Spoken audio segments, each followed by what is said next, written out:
Vios na 2019 auto fold conversion with manual switch. Sa kinabitan din natin siya ng side mirror light. Yan, nagkabit tayo ng manual switch. Yan. Fold.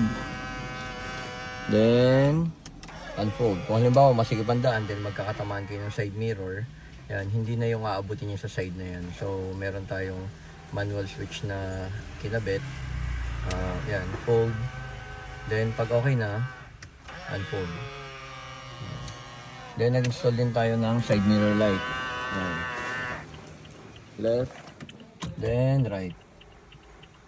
Sabay din siya sa hazard.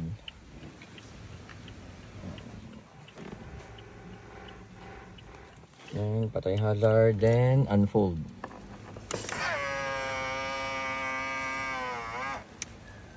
Since auto-fold na siya, hindi na siya dapat na-fold na manual. Pero kung halimbawa, accidentally, ma-fold na manual yan, or ma-unfold, yan, gaya yan, hindi yan may sira. So, tested na natin yan, ilang taon na.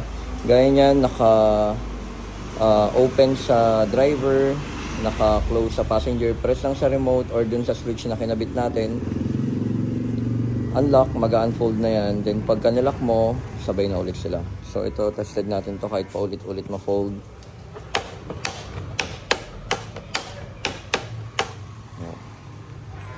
Lock, okay pa rin yan, then unlock.